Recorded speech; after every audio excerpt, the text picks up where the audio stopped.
Hello and welcome to episode 19 of After the Breach, a podcast for whale enthusiasts by whale enthusiasts. We're your hosts, captains, and professional guides with Maya's Legacy Whale Watching on San Juan Island. I'm Sarah Shimazu. You know Jeff Friedman. Ahoy.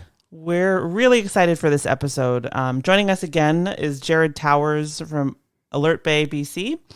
He is the director of Bay Cetology.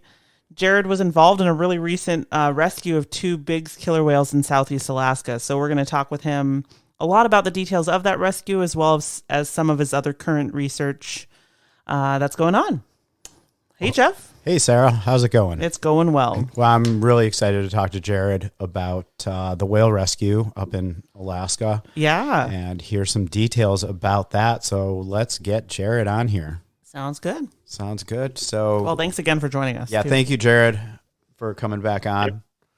No problem. It's nice to be here again. Yeah, I enjoyed our conversation on the episode you were on before with the Type D Antarctic killer whales. It's a good one. But this is going to be really cool because you were part of a whale rescue up in Southeast Alaska in Barnes Lake. Where exactly is Barnes Lake? Yeah, Barnes Lake is well. First of all, it's not actually a lake. Its official name is Barnes Lake, but Barnes Lake is more of a saltwater lagoon, and it has a north entrance and a south entrance, which are tidal. So at high tide, the ocean spills into the lake, and at low tide, the ocean spills out of it. But it looks a lot like a lake when you're inside. You can't see the ocean. There's a lot of fresh water pouring into it from another lake and river that pour down into Barnes Lake. And this is on Prince of Wales Island, off the northeast side of Prince of Wales Island in southeast Alaska. And it's on the northeast side of Prince of Wales Island. The neighboring water bodies would be Lake Bay and then Clarence Strait, right up at the top of Clarence Strait. And so there's two entrances, and it sounds like from what I read, not such an easy way to get in and out for wildlife, or maybe even for boats. Yeah, or boats, or you can only really get in and out of there on like a mid to high tide in a boat that doesn't draw very much. If you're a whale, it's a completely different story. You got to come in pretty close to high water slack, or if you want to get out, same thing. And so back sometime in August, there were 2 killer whales that were found in the lagoon. Yeah, August 17th, apparently. One of the fellows from the community of Coffman Cove, and Coffman Cove is a nice little community near Barnes Lake on Prince of Wales Island. It's got about 100 people, population size. And one of the guys who lives there was on his way into the lake in his boat, and he was going through the south entrance, and just next to him were 2 dorsal fins just cruising along in the shallows, also heading into the lake at high water slack. And he was shocked and amazed. And then, of course, every time anybody went into the lake over the following weeks, there were these 2 killer whales in there not going anywhere. And these are 2 pretty big males. It's T51 and T49A2. And when did you learn about that they were there? Well, I found out in September, and by that point, the whales had been in there for, I guess, 3 weeks, because I found out kind of early to mid-September. I guess the idea initially that everyone had in Coffman Cove was that the whales should eventually live on their own. But eventually NOAA was contacted, and the folks in southeastern Alaska that work for NOAA are colleagues of mine, and I've worked with them before on some stranding issues and identification of big killer whales, both live and dead, for incidents like strandings. And so they contacted me if I could see if I could ID these whales, just to first figure out what ecotype they were, and second, to the individual level. All they gave me was a photo of T51, and it was obvious right off the bat. There's no other killer whale on the coast with a little teeny nick near the top of the dorsal fin. And T049A2 was suspected just because there wasn't a good photo of that individual. Even the photo of T51 wasn't very good, but it was good enough to ID him. But we had a data submission on FinWave on July 9th, 2023. Marcy Callowart off the southwest side of Vancouver Island had photographed T51 northbound with T49A2. And considering the second killer whale was, male, but, like bigger than an adult female, but smaller than an adult male, like T49A2, I figured, okay, well, a month and a half ago, they were, together. At this point, it was actually 2 months because it was early to mid-September. So it was kind of like, okay, when they swam into the lake, that was like 5 weeks after they were photographed. Pretty good chance it's T49A2. When we finally got in there, he was the individual with T51. That's amazing. Yeah. We don't really see T51 down here very often. Yeah, it's been a few years, I think, since I've seen him. But 49A2, we see quite a bit, with his mom and siblings, and sometimes with his uncle, 49C. Pretty amazing. I mean, it just shows the geographic range that they'll travel. Yeah, and all these little like tiny, coves and saltwater lagoons and areas that, your average person coming out to see whales like doesn't expect them to be like that close to shore in those kind of like tight areas. So they were in there for weeks. I mean, did they have food in there? Well, yeah. That was the initial concern, right? Here's a couple killer whales trapped in this lake. The lake is about a mile across and about half a mile wide. And let's back up to 1994 when Right. A group of offshore killer whales got stuck in the same place, of all places on the coast, offshore killer whales Wow. in Barnes Lake. And they were there for several weeks. And by the time that there was a scientist who lives in Seattle named Dave Bain, and Dave Bain was on scene for that, and he eventually managed to successfully drive them out using some Okumi pipes. And I think it was the day after they succeeded in getting all the surviving killer whales out. I believe there was one or possibly two individuals that turned up dead. And the idea around that was that there just wasn't a lot of food in the lake because they necropsied them and one of them, and there wasn't much in its stomach. So yeah, a big concern around food availability in that small space. But we have to remember that, there's a lake feeding into Barnes Lake through a river, and that lake houses significant runs of coho salmon or silver salmon, as they're called in the U.S. And so that may have been what enticed those offshores to come in. And similarly, perhaps T51 and T49A2 were following in some pinnipeds. Nobody had observed any potential prey in the lake. But when we got there, we went in and Dave came up from Seattle. He saw a seal in the lake, and I got there the next day with my colleague Chloe and a gal named Mandy from NOAA, and we saw another seal. And then the next day we saw a stellar sea lion in there that actually looked terrified to see us, and I couldn't help but wonder if he had a run with those killer whales before he found his way out. He was near the south entrance. When we saw him, he just went into the south entrance and left. So yeah, definitely pinnipeds coming and going, and potentially more going than coming, because by mid-September that coho run is really drying up, and so a lot of those coho are up in the lake and they're spawned out. So moving forward, probably not a lot of potential prey for those mammal-eating killer whales that were stuck in there. Very interesting. And like when you got on scene, like did you get any? I know that you did fly the drone over them. Did you look at body condition? Like how did they look kind of towards the end of this saga, I guess? Well, we were worried about body condition because of prey, but also because of the fresh water. Right. Like the top layer of the lake's all pretty fresh, and there's not a lot of seaweed or any of the things that grow in the ocean in there. There are a bit, but not as much you'd expect as what you'd see in the ocean. So yeah, amazingly, the first thing I couldn't help but recognize is that T49A2's skin looked better than ever. He's got the classic kind of sloughing skin on the dorsal fin, like that a lot of adolescent males get in big killer whales and even northern residents and maybe even southerns. Anyways, his skin looked better than ever. T51 looked good. From the drone, they both looked really robust. So it was like, okay, these guys have been eating. They might have been in here for, several weeks at this point, but they've been getting a few things to eat along the way. So well, that was good. Probably good for the salmon run too, with 51 and 49A2 taking out the pinnipeds in that, probably letting more salmon get up the river. No doubt. Yeah, it was a win-win.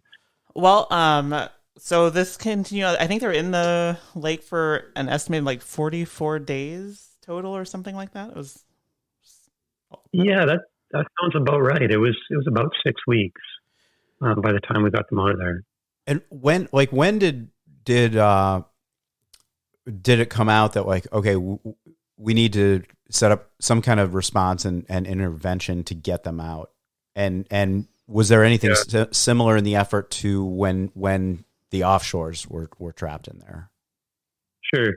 Yeah. Well, Mandy and Sadie, my colleagues at NOAA, they said, okay, we've got a response plan. Dave's going to come up and we're going to get some okumi pipes and try and get them out of the lake. And I forwarded along a paper that I co-authored in 2021 with some colleagues, not only here in BC, but also in the North Atlantic. Eve Jourdain led that effort. And she's also led some similar efforts around killer whales in the North Atlantic, getting trapped in little lagoons and places that they can't seem to get out of. I've been involved in similar situations with big killer whales, one with T046C2 when she was just a little kid, and she was stuck in Bent Harbor off the west side of Aristobel Island. And we, after a couple of weeks, she had the peanut head and she was doing a lot of distress calling, and we managed to get her out, and it probably saved her life. The rest was up to her after she got out of there, and she managed to do okay. And then just a few years ago in 2018, I had led an effort to get T073B out of Comox Harbor, and using a playback experiment, and that worked very well. So, when we combined all these events, and there were several of them over the years, there's more than just okumi pipes to consider, and so I just suggested, it may require a bit more to get these guys out, not only because they're big killer whales and perhaps more resilient than offshores in some ways, but also because banging pipes isn't perhaps the best method. You're getting a bit invasive with them. They might just swim away. After using it once or twice, they could completely ignore it. Especially being big, they're, as well as I do, they're pretty tough and not scared of much. So we thought, well, maybe we'll try beginning with something else. And I went up with some underwater speakers and a handful of different recordings, and we also built a hukilau on site, just because that's a really non-invasive way of moving odontocetes, especially Delphinidae. And that was kind of the initial go-to, but it turned out we had these very short time windows.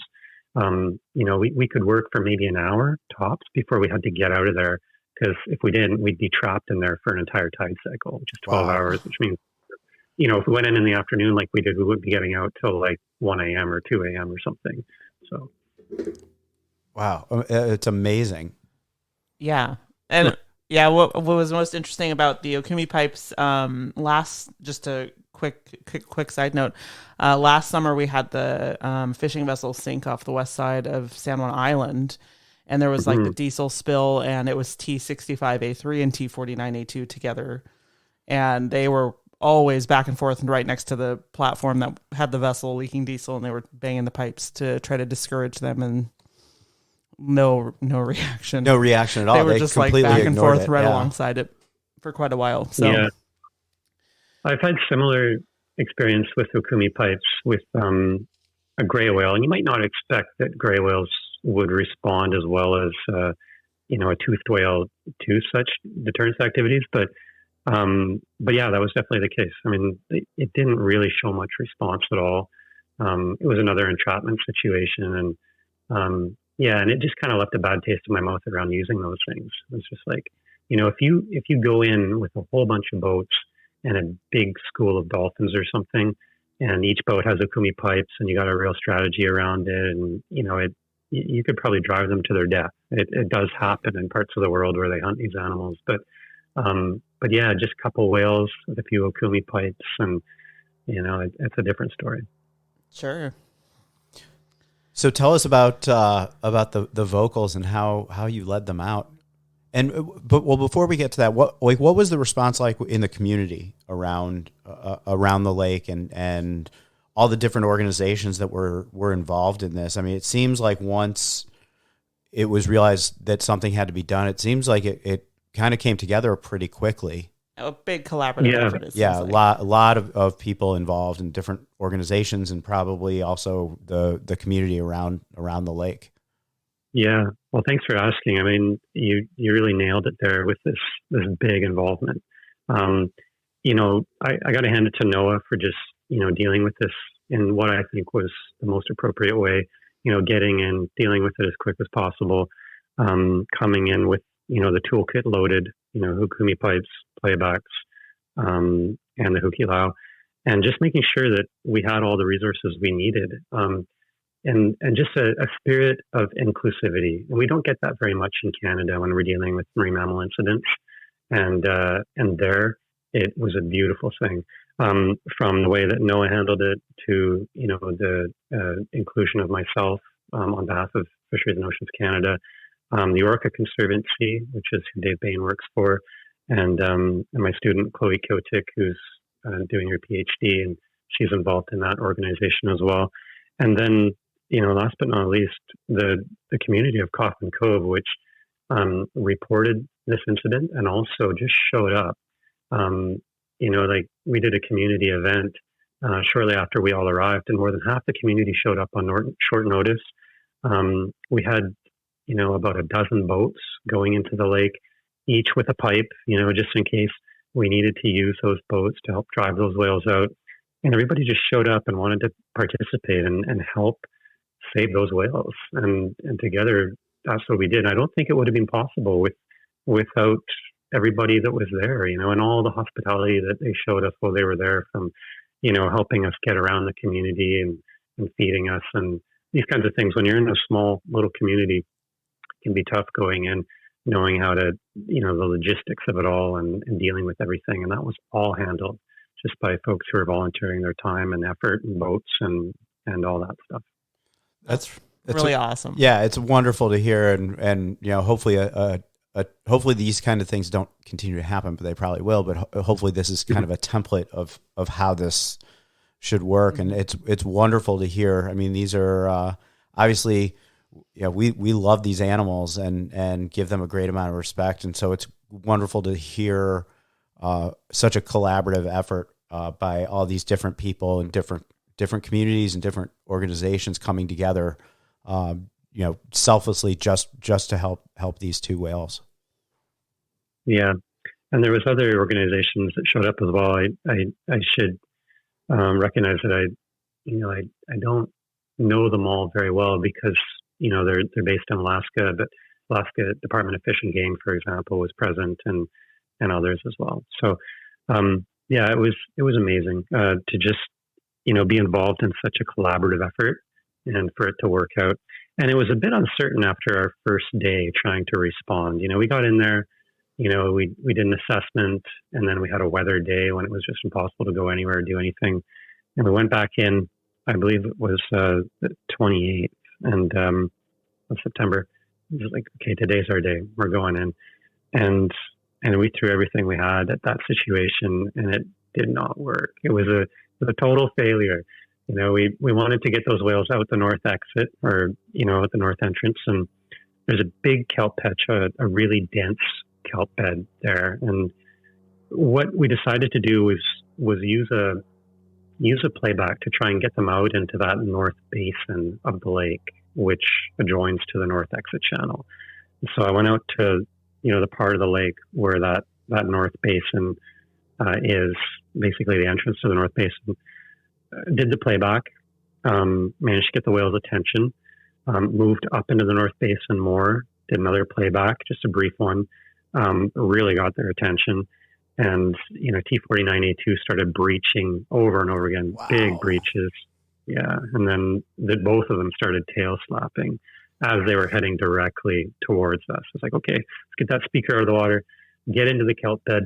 At this point, the tide was ebbing, so the kelp was all laying down, and that exit channel was, apparently kelp free. But if you look down into the water, you could see a dense kelp bed about 3 to 4 feet underneath us. And the tide was running 4 or 5 knots. And the idea, like what happened with the offshores in 1994, was that if we could get them up into that area, they'd go over the kelp bed and then out the exit channel and then out into Lake Bay, and that would be it. What happened instead was we got into the kelp bed, up over it. I did a final playback.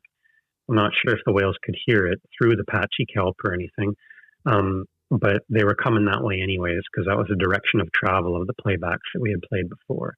And once they got into that kelp bed, it was actually just T51 who braved it. And we saw him coming, and he wouldn't dive. He was just sharking at the surface with his dorsal fin sticking out of the water. And he came about halfway over the kelp bed, and he was just so hung up with kelp, because you got to remember, the whale like that draws, maybe 6 to 7 feet or so, not including the dorsal fin, with the pecs hanging down. And so he was dragging through that upper layer of kelp as he went through, and he eventually aborted mission and did a 180 at the surface, and then really had to undulate a lot, pump his tail hard just to get back into the lake. And as he was doing that, he was at the surface the whole time, and he was just loaded with kelp. Like the front of his dorsal fin had like probably 100 strands around it. I don't even know what his pecs look like.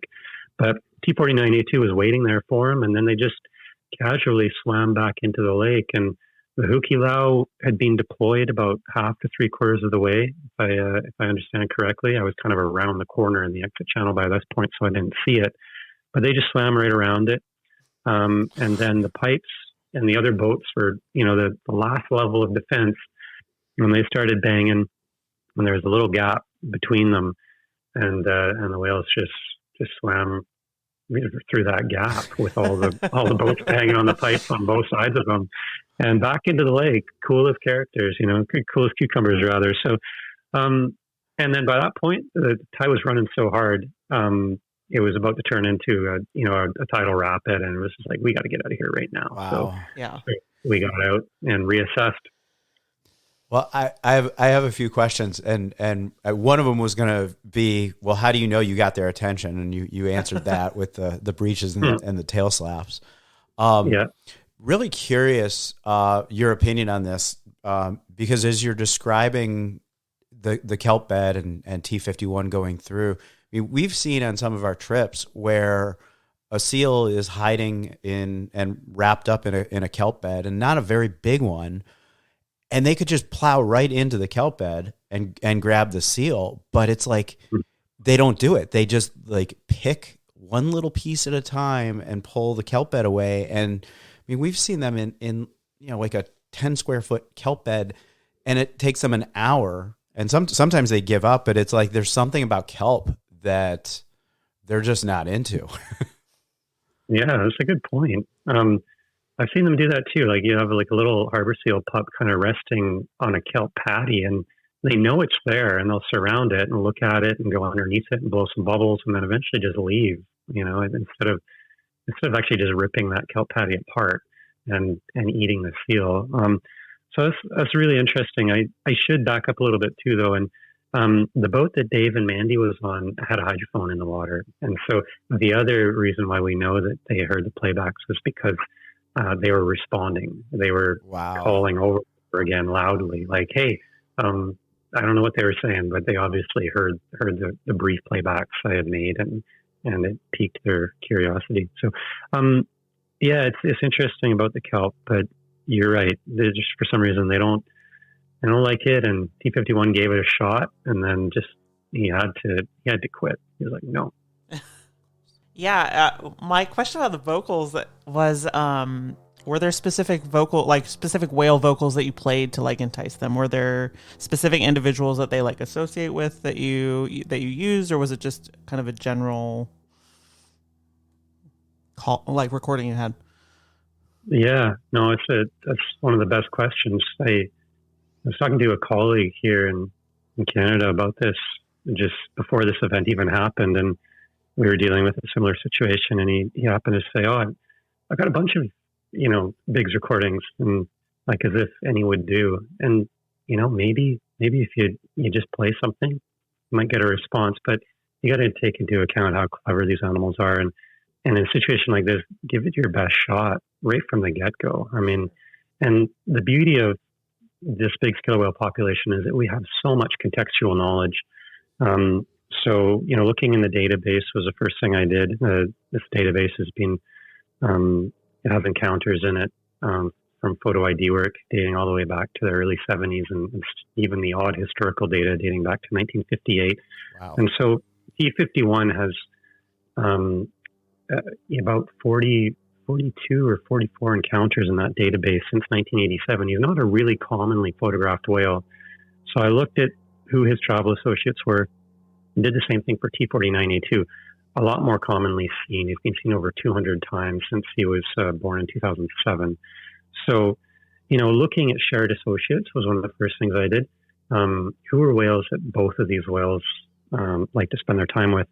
And there's so many other things to consider, from recording quality. You don't want to play a recording that has like a boat in the background, even if it's faint, or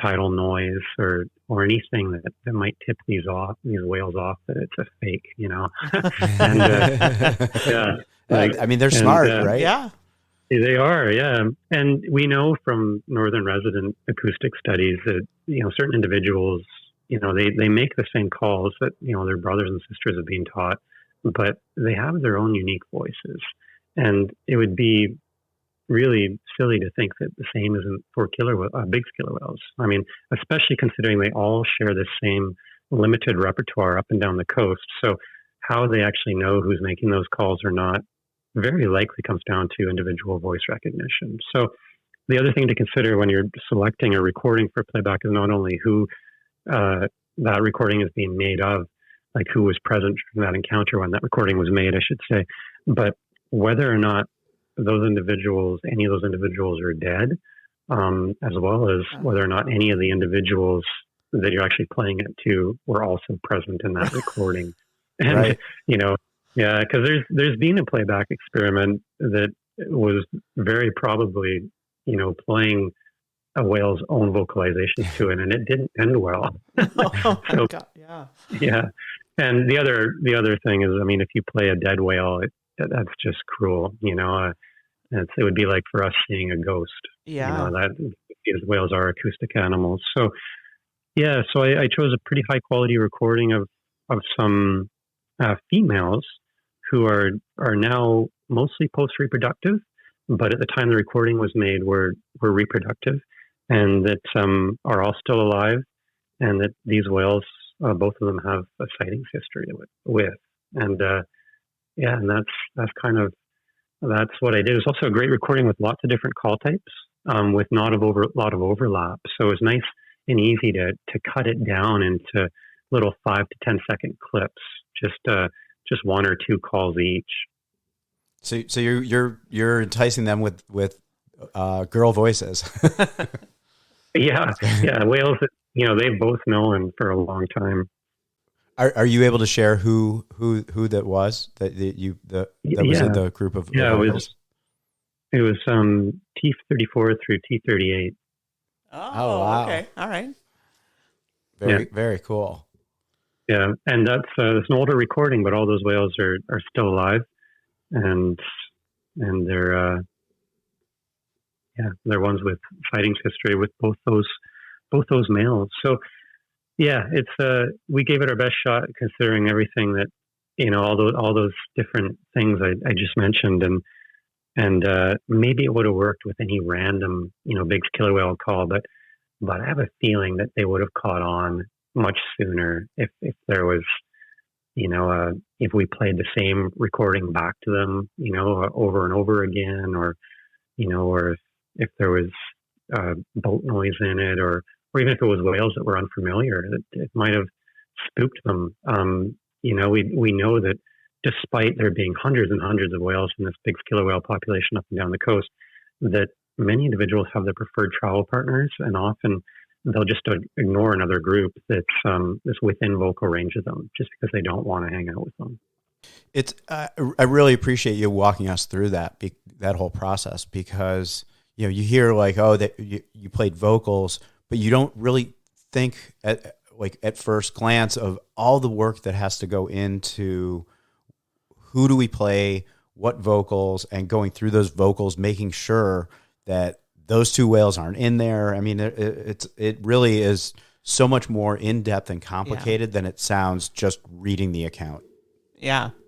Yeah. The thing with kumi pipes, a hukilau, a playback recording, any of these methods that are in the toolbox to actually move killer whales is that they only work for a very short amount of time before the whales figure it out how to avoid them, and that they're not threats or not real, depending on what tool you use. So that's why you kind of have to go in my opinion, with giving it your best shot right from the get go, because Sure. Killer whales figure things out pretty quick. Yeah, absolutely.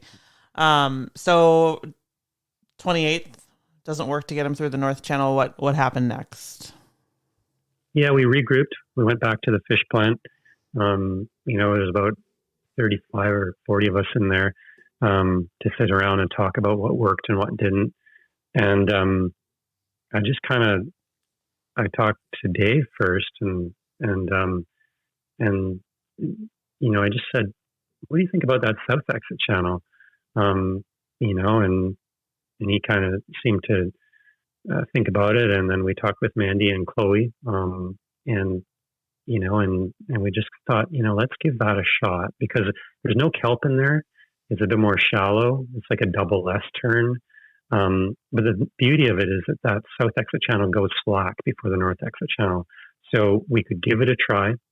And in the meantime, send out a bunch of other boats to go into the north exit channel and cut the kelp.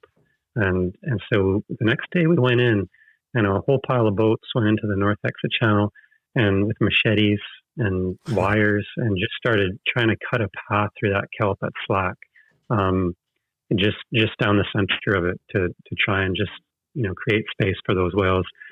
And the thing was that the tide went slack first in the south exit channel, and we got the hukilau boats just ready near the entrance, like very close to shore. I asked them to shut off their engines and be really quiet, and then Dave and Mandy were out in a boat kind of closer to the out into the lake a little ways. And once we could see those two whales, as soon as we got in, things happened really quick. They were on the other side of the lake heading for the North Basin. And I went out and did a playback with Chloe in the boat that we were in. And it got their attention. The other boat said, okay, we heard your playback. And, a little while later, not too long, they heard a response. And so I did another playback just to kind of solidify their interest. And then we started up and we moved. And we moved to the beginning of the south exit channel. And at this point, they were on a deep dive. So we didn't actually know. We could hear them calling, but we didn't know where they were. And when they came up, they had covered about half that distance across the lake. Wow. And they're heading right towards us at about 7 knots, like kicking up a big bow wave. It's like, oh, geez, here they come. So I did another brief playback, and they were heading right for me. And then we started up. I asked Nick, the driver, said, can you take us into the south exit channel here? And just before the first corner, it's about 6 feet deep. It's one of the most shallow parts of that little channel. And we got in there. The tide was perfectly slack. I asked Chloe to lower the speaker down 3 feet, so it was halfway to the bottom. And once we were on a direct line of sight with those whales, as they were kind of coming to investigate that last playback near the south exit channel, near the beginning of it, at least, just out from the beginning of it in the lake, we did that final playback, and that got them into that channel officially. And as soon as they were in, I launched the drone. We started up the boat, and that hukilau went out behind them super quick. And and we went around the corner, and then I was monitoring the progress on the drone, and you could see T-51 struggle to get over that shallow spot. Like, he kind of turned last second because where he was going just wasn't going to work. And he ended up, it kind of looked like he ended up, dragging his belly a bit on that spot. And T-49A2 kind of glided over it just off to the side of the most shallow part. And as they came into that channel, they're tilting their heads back and forth. And, to me, it looked like they were kind of looking for those other whales. They should have been able to see them if they were in there with that narrow, right?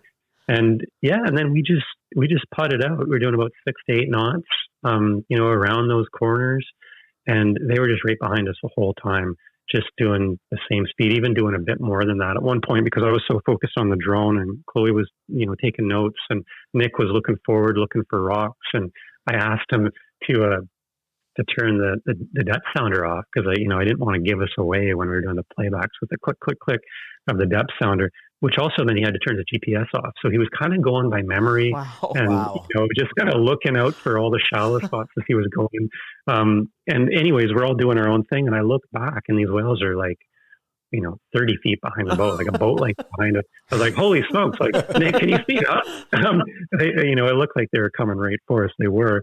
And I didn't know what to expect, but we sped up a little bit, and I was giving progress reports to everybody in the lake, saying, we're halfway through, we're almost all the way through, and there's this big, beautiful Canadian maple tree at the other side of that channel, and an old cannery with some falling apart buildings, and really beautiful little spot. And I thought, okay, it looks like we're out here, but I'm going to wait till we're at the maple tree. And, about a minute later, they were just steaming past the maple tree at about 8 knots. And so I called back and said, they're out, guys. And everyone was, awesome. Cheering. And, it was pretty amazing. And you know what? They had to, of course, get the Hukilau back on board before they could get out of the lake, because they'd kind of blocked off their own exit. So that was the first thing. They put the Hukilau back together and back on board, and then everybody came out, and we followed them out into Lake Bay. Wow, that had to feel great. Yeah, it was very cool. Just to have it all work out the way it should after this attempt with the gray whale not long before, and and that didn't end too well. So it's just nice to see how things work when the management is in place to do it right, and everybody comes and works together on this. So was there a big celebration with everybody that night? Oh yeah. We stayed out a bit. We wanted to monitor those whales and see where they went. We spent a couple hours with them just to see what they would do, and they had a pretty straight course out into Lake Bay and around Three Fingers, and then they milled around a little bit. There was some humpbacks bubble netting out there, and they kind of gave them a path, and then they just kind of headed right for through Clarence Strait over to the other side of Clarence Strait, and just on a beeline. And we didn't see anything too unusual about their behavior. They were just cruising around together. And so when we got back, a bunch of the folks, most of them were at the doghouse, the local bar there right next to the dock. And we were met when we came in by some of our friends there in Coffman Cove who'd been hosting us and handling all the logistics and facilitating these efforts. And they were jazzed, and we were pretty happy to see them. And so there's hugs all around, and they said, no, none of you guys are buying drinks tonight, and so we just went into the doghouse, and everybody, covered our beverages, and we stayed there for about an hour or so and had a couple drinks. It was really nice, feeling in the air, and just, when everybody works together, things work out. So it was cool. And some of the folks that were there, not only Dave Bain, but, a couple other community members had been there in 1994 as well during that one. So, 2 big successes following 2 very unusual events in Barnes Lake over a span of almost 30 years. Wow. What an incredible story. I mean, this could easily be done into a Hollywood movie. Yeah, this first time it happened, I understand that there's a reality TV show called Rescue 911, like hosted by William Shatner, and so they actually made like this little 30-minute series out of it. And Yeah, so I'm sure. We kind of kept this all in the DL because I've dealt with situations like this before, and the media has a way of complicating matters by Sure. spinning their own narratives, Absolutely. and spreading everybody thin too. So we just kind of kept it local and did our thing, and feel good about that. And there's been a bit of local pickup in some of the Southeastern Alaskan media outlets, and that was really cool. But otherwise not much. I think that was one of the things that, I mean, the whole collaboration and successful, rescue was the big thing, but like not hearing about it until after, I was like afterwards. shocked, and I was, impressed as well. That was a huge thing I was impressed by. Yeah, because during that time, like we saw the 49As, I think we saw 49C, and we're like, where's 49A2 been? But we had no idea until after. Yeah. Which is great. I mean, we appreciate everything that was done and the way it was done, including the fact that no one knew until after. Yeah. I've done that a few times with a few different events, and it's easier to do in more remote locations. When you get north of Vancouver Island, it's there's not a lot of people. There's no cell service in a lot of places. It's just you and the elements, including the whales. So there's been a few cases like that with T046C2, for example. I mean, there's no cell service out there, and it's just a matter of getting the job done, and later on afterwards it was easier to talk about it. But you never know what's going to happen in these situations either. It could turn into a really, really uncomfortable situation if your tools don't work, and if whales die, and that's no fun. So for sure. So you guys followed them for a few hours. Have either of them been seen? I know they're like you mentioned. I mean, they're between here and there. It's pretty remote. Right. Not a lot of people, and not a lot of documented sightings. Especially this time of year when we start getting into weather. Yeah, exactly. No sightings of either of them that I'm aware of yet. But I anticipate that 49A2 will show up. At least he'll show up, and probably sooner than 51, unless they stay together and show up somewhere. But 51, he likes those more remote parts of the coast. Just looking at his sightings history, and 49A2, he loves to hang out, around the Salish Sea and all around Vancouver Island. So I feel like if they split up a bit, he'll probably turn up back here, and if he stays with 51, maybe less of a chance that he'll turn up back here anywhere. But you never know. I mean, they're showing up. They showed up off Tofino there in July together, and anything's possible. Yeah, every day that we're going out right now, every morning when we head out off the dock, I'm like, maybe we'll see 49A2 today. Yeah. Well, 51 showed up off Victoria some years as well, so they very well could. And after T073B, after getting him out of Comox Harbor in 2018, it wasn't the next day he showed up right in front of my house in Alert Bay. He traveled that distance and just like overnight. But it wasn't in next summer until he was seen again. He's another adult male that just spends a lot of time up in Southeast Alaska and more remote parts of the coast. And when he was seen, it was up in Tracy Arm, Southeast Alaska. And, so it can be a while till they turn up again. And if my memory is correct, he is the one who took that sailboat for a ride. Yeah. Yeah, that's right. That was what happened. It was kind of like, oh, okay. We should try and do something about this. I mean, you remember Luna, Luna stuck off Nutka Island or Nutka Sound, and he was a fraction of the size of T073B, and he was messing with boats and breaking their rudders and stuff, and that situation didn't end well, but in part because there wasn't a response mounted soon enough, and it was kind of like, okay, T073B, this animal's like 3 to 5 times the size of Luna. If he starts getting comfortable playing with boats, we've got a problem. Right. Yeah, we'll have to, for those of you who are not familiar with that story, there's a great YouTube video. We'll put a link up to that one. He's the whale I think of when I tell people that they can travel like easily over 100 miles in 24 hours, because Comox Harbor to your house, like I was just like, they can easily. Yeah.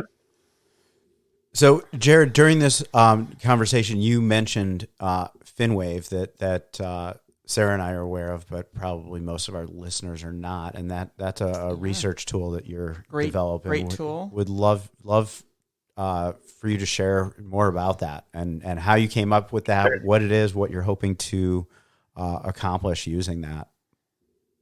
Yeah. Well, it was really helpful in this case, making or just getting a heads up on who T51 was probably traveling with. But also when it comes to contextual knowledge, I mentioned, the number of encounters we have of each whale in the database, and it just feels quite natural to move forward with the available technology to make that database more openly accessible and also encourage more data submissions. Every year more and more people are taking photos of big killer whales. And the way I was trained in this field is that you don't make an ID without a photograph. It's like saying you saw somebody, but there's really no proof of that unless there's a picture or video of it. That's why we have surveillance cameras. No picture, no proof. So, Right. No picture, no proof. And that's kind of the pretext under which we operate when it comes to loading a database with encounters and also keeping track of these whales, over space, through space and time. So, I mentioned this database that, I work with, and it's been created by the Cetacean Research Program at Fisheries and Oceans Canada. And, it's largely been managed by Bay Cetology over the last kind of 10 years or so. So what we've done is we've trained AI, or at least machine learning capabilities to help us expedite the process of ID by not only developing this model which guesses which killer whales are which when it comes across photos of them, but also implementing it into an online platform where anybody can sign up, submit their photos, and then get their data put into the system. So if they got a great photo, for example, we would make that a profile image, and their image would be used for the reference image of that whale. And this is happening every year as whales grow, especially calves. They change their appearance of their dorsal fin and saddle patch quite frequently. So yeah, it's just basically a living document that's housed online. We decided to backload it with 12 years of data, and we're actually still uploading that data. We have over 3,000 encounters uploaded on FinWave now. I think there's over 290,000 photos or something, and we have over 200 users. We haven't made it public, although the idea is to make it open access. We're afraid of making it public because we want to make sure our server is robust enough to handle it. And so if any of the listeners would like to contribute to the database and have access to it, they're welcome to reach out. But for now, and again, talking about media, we haven't, talked about it on social media or, in any other interviews or anything, because it's kind of like a slow trickle. We want to make sure that it's actually functional and people find value in it. And if they do, then we'll keep working on it, and we'll keep making it better. And eventually, after our next server migration, we'll make it open access and start bringing on other populations. It's really been expediting the process of analysis and also just making the data available for everyone. Right now, a lot of the way we deal with data is that we get these data submissions, and then people naturally have a lot of questions about the population and how their data is being used. Now they can make their own queries. They can answer their own questions just by utilizing the search functions on that platform, and they can see how their data is being used. They can visualize it in context of all the other data of those whales in particular, or just even look at their own data and see a list of every single whale that they've photo identified, or export that into a CSV and use it for their own studies. The idea is really around stepping away from data ownership and making this beautiful database available to everybody who wants to use it, as long as they use it for good purposes. That's great. Yeah. I fully support that. Well, and as you know, like I'm on it though. I'm backlogged and I need to update my photos on there, but I've been slowly getting encounters in. Hopefully now a little bit more quickly since I'm not on the water all the time. Well, and I just think of like, with 12 years of backloading data and where this can go with all the people that are seeing, especially big killer whales up and down the coast. There will be so much data and so much learning that can be done about associations and travel patterns if we are smart enough to figure it out. Yeah. And that's where, a lot of this technology helps us. I mean, we have a co-occurrence matrix built into it, so you can see exactly who travels with whom by year or overall. It's really neat, and it's just all going to get better as long as we can, keep up with the workload and keep securing funding to drive it. And I think we'll be able to do that, because right now it is what it is, and I find it amazing. I just walk around with my tablet sometimes, like doing searches and being like, this is amazing because it's so much better than our old database. But in 3 years, it's going to be something else. And in 5 and 10 years, it's going to be something completely next level with the way, technology is increasing. So, it's really exciting times for FinWave. And we hope, it'll be fully open in the coming months. Sweet. That's awesome. Well, we're going to post certainly a link to Bay Cetology if people are interested in checking out all the cool stuff that Jared is doing. Really appreciate you coming back on with us. Yeah, it's always a pleasure to have you on. Yeah, it's really nice to catch up with you guys and talk about this. It's fun to talk about. And, it was one of those really, really cool situations in the end. And, I mean, those whales would have survived in there a bit longer, but with the days getting shorter and the food sources potentially drying up in there, we decided to go ahead with the effort, and it worked out. And so it's really exciting that worked, and it's nice to have the opportunity to chat about it. So thank you both. Thank you, and to you and everybody involved. Absolutely going the extra miles, not just 1 mile, but oh man, I can't even imagine. Yeah, thank you so much, Jared. Wow, what a cool! What a cool story, amazing response.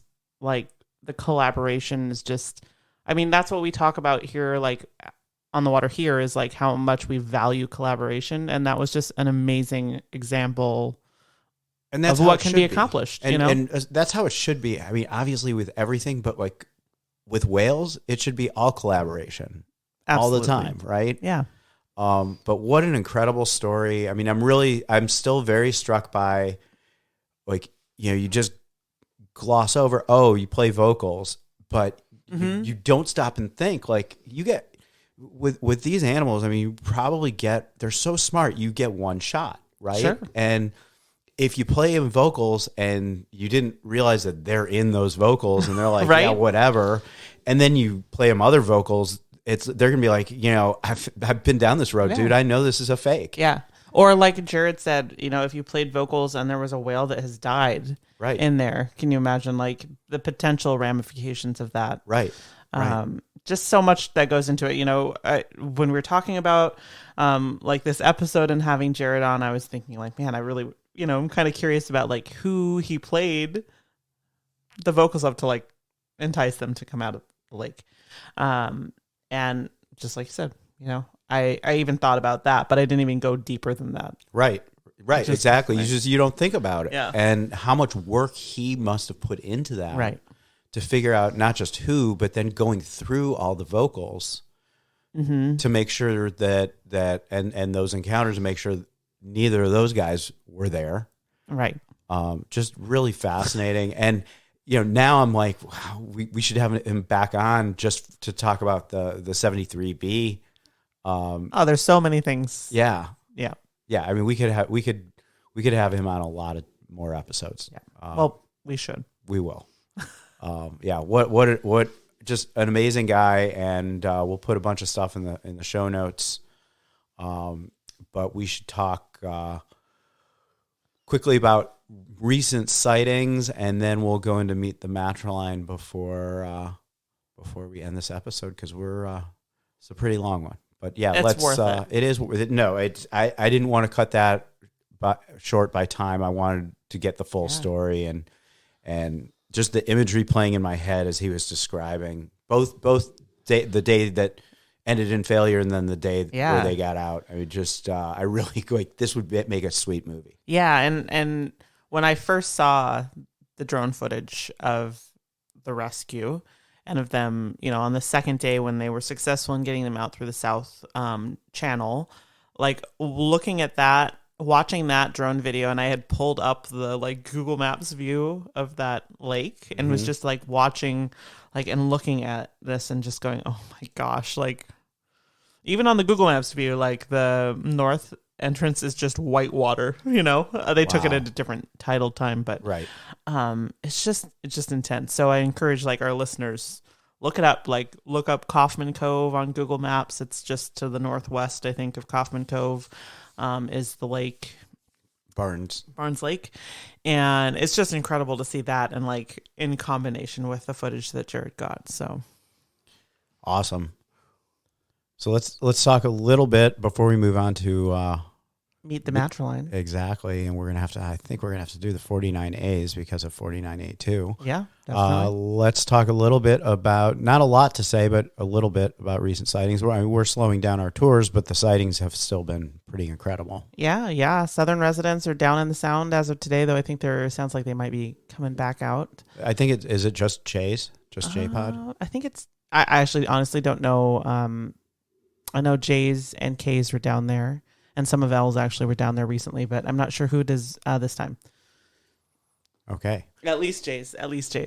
Okay. Well, and we went out on the water all day yesterday, just our crew trip, and lots going on out there. Had some epic humpbacks. I mean, we probably saw overall at least a dozen humpbacks up in the Strait of Georgia. Mm-hmm. Yeah, it was really cool to be out there and kind of have that. It's been a while since we've been out there and just been able to look around and just see oh, there's a humpback whale, or oh, there's two humpback whales over there, and just wherever you're looking, you're going to see a humpback whale. Yeah, easy to find them up there right now, and they are. It's almost like this is the foreplay before Maui. They're super social. I think we spent a good amount of time with 3 awesome humpbacks. Yeah. Just rolling all over each other. Yeah, it definitely seemed kind of and it'll be interesting to see once we get IDs on the other 2. But I know Fader was one of them, and he's a male. And so it'll be interesting to see if we know the sex on the other 2, because it sure seemed a little bit kind of that almost competition kind of energy. Right. And that's, I mean, to me, this is the best time of year for humpbacks. October, November, December up here, because you're seeing a lot of it's pre-breeding water behavior. Mm-hmm. Yeah, definitely. They were super chill, but kind of rolling, trumpeting a little bit at each other, rolling their tails around. And there were some spy hops that I missed, but I was driving the boat at that point, I think. And lots of surface time. So really, really awesome to see. It's they're not really feeding as much anymore. There's lots of social time. So pretty cool to see. And we saw they were kind of sandwiched in between, in our viewing, by 2 different groups of killer whales. Yeah. So Rochelle, shout out to Rochelle. Yes, shout out to Salish Sea Orca Squad. Yep. Saw orcas in Active Pass that morning, and so we went up there and didn't find them right away. No, but it was pretty lumpy out there. It wasn't great conditions to find whales. 2, 3s, occasional 4-footer. Yeah. And then we ended up finding those humpbacks and spent the 3 humpbacks and spent a little bit of time with them, and then continued on and ended up finding the 123s and T046C2. That's right. Sam. 46C2 is in with them, which was kind of unexpected.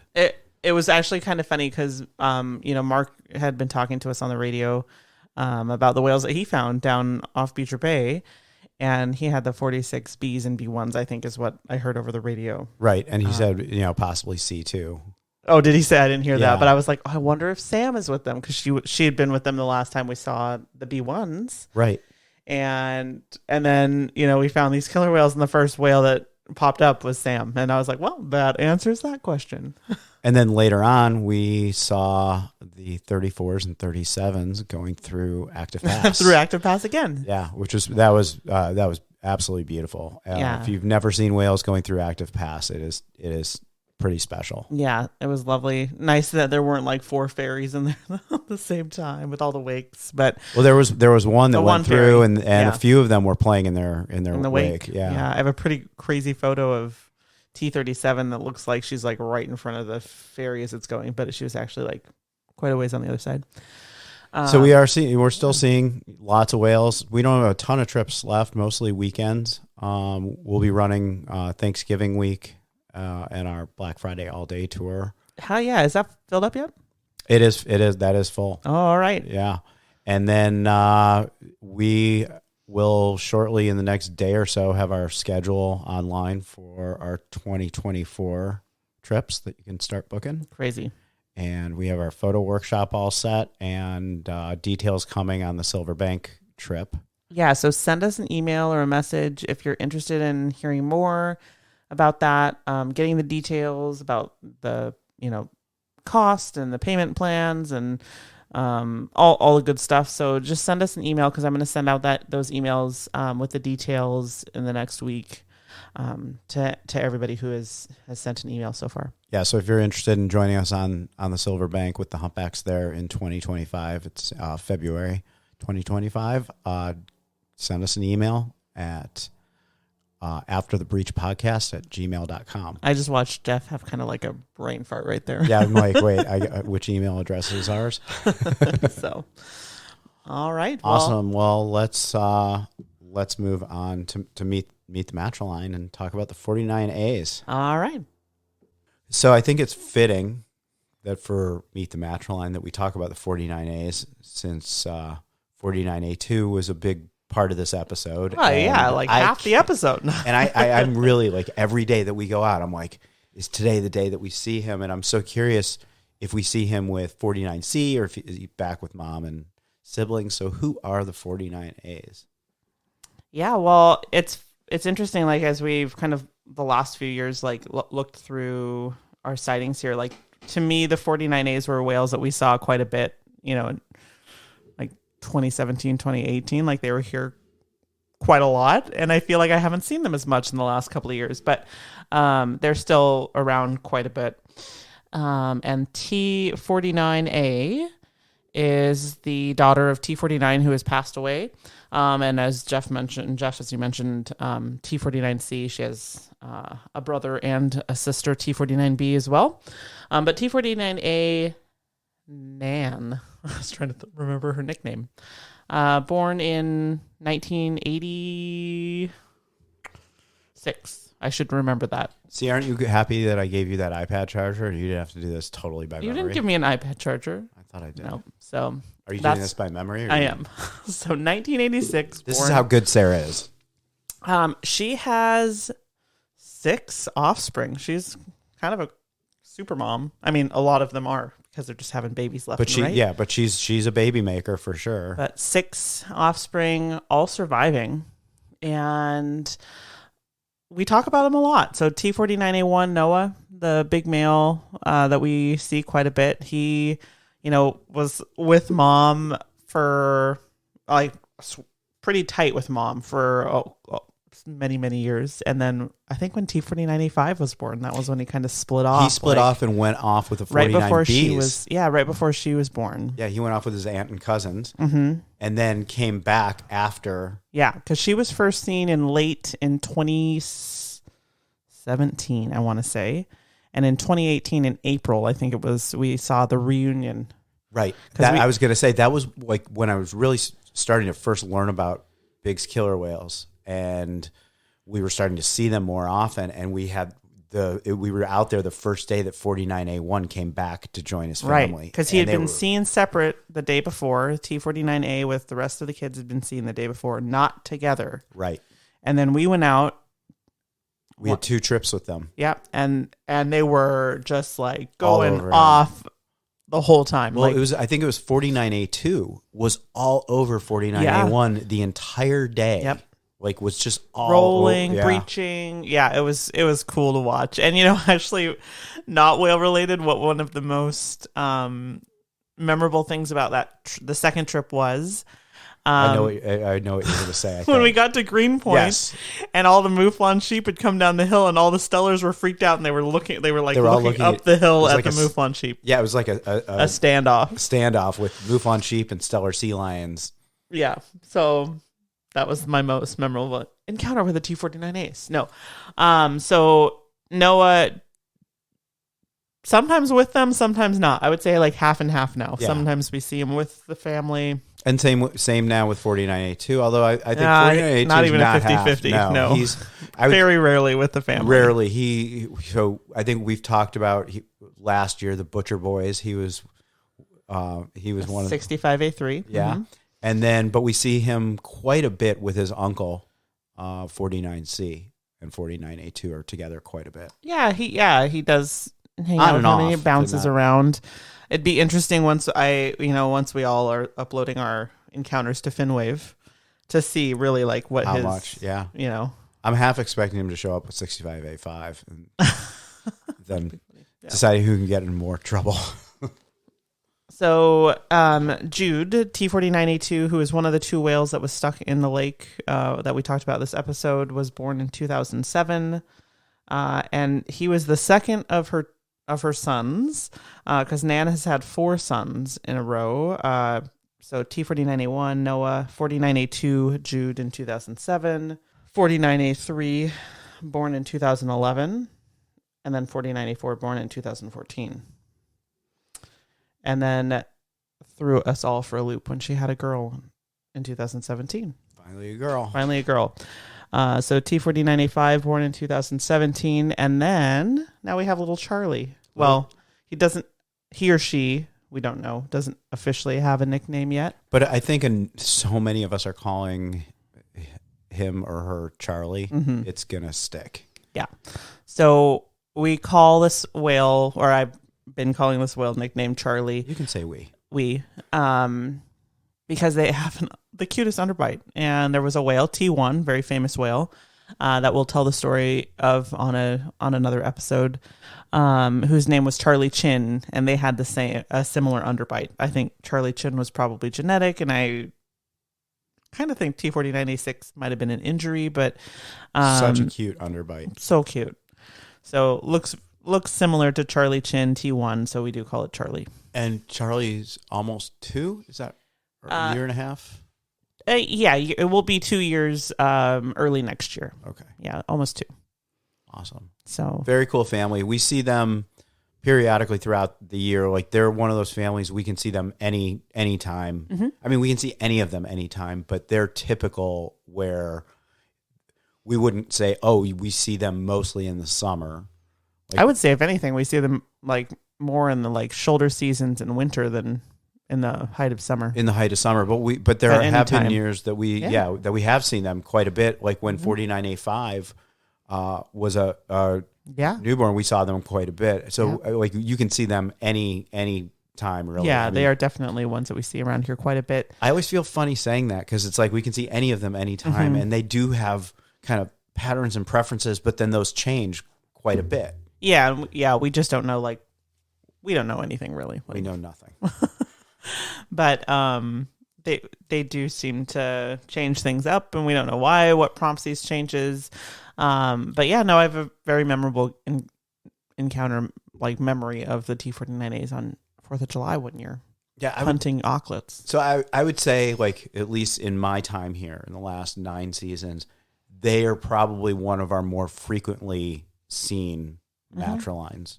Though not the last year or so, but yes. So very interesting, really cool family.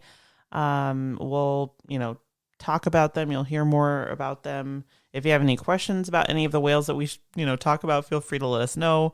But yeah, really, really cool family. 6 whales, 5 that usually swim together ish.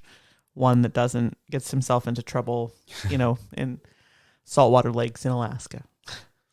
So, yeah, if you have any questions, shoot us an email at afterthebreach podcast at gmail.com. You remembered this time. I remembered. And check out our photo workshop for next year, our trip to the Silver Bank. If you are enjoying these episodes, share them with your friends, leave us a review, get in touch with us. We really, if you really don't like appreciate them, don't leave us a review. Right, right. But really appreciate you guys listening, especially when you come out with us on the water and you let us know that you listen to the podcast. We really very much appreciate that. And everyone stay safe out there. Stay safe out there.